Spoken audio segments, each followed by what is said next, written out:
আরে শোনো না, আমাকে কিছু টাকা অনলাইনে ট্রান্সফার করে দাও। ট্রান্সফার করতে পারবো না। একটা কাজ করো, ভেতর থেকে ক্যাশ নিয়ে যাও। ক্যাশ কে নিয়ে যায়? তুমি আমাকে অনলাইনে পাঠিয়ে দাও, আমি অনলাইনে সবকিছু করে নেব। কারণ ওই ক্যাশ নিলে খুচরো টাকা নেওয়া দেওয়ার অনেক ঝামেলা থাকে, আমি পারবো না। দেখো, আমি তোমাকে অনলাইন ট্রানজাকশন করবো না, তুমি ক্যাশই নিয়ে যাও।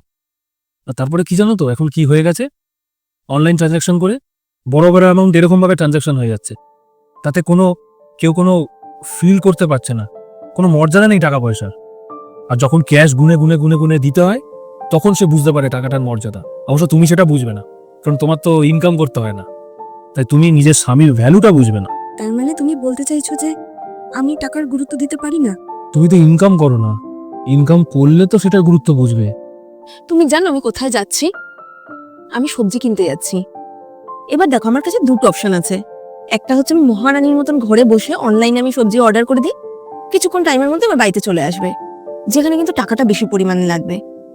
আর অপশন টু, যেখানে আমি টাকার মর্যাদা দিয়ে মার্কেটে যাব, দাম দর করে সবজি নেব, ভালো সবজিটা নিয়ে তারপরে আমি বাড়িতে আসব। এবার তুমি বলো, টাকার মূল্যটা কি সত্যি আমি দিতে পারি কি পারি না? একজন বুদ্ধিমান স্ত্রী তার স্বামীর পরিশ্রমের মূল্যটা দিতে জানে। কারণ কেন জানো? কারণ সে ছোট থেকে তার বাবার অক্লান্ত পরিশ্রম দেখে বড় হয়েছে।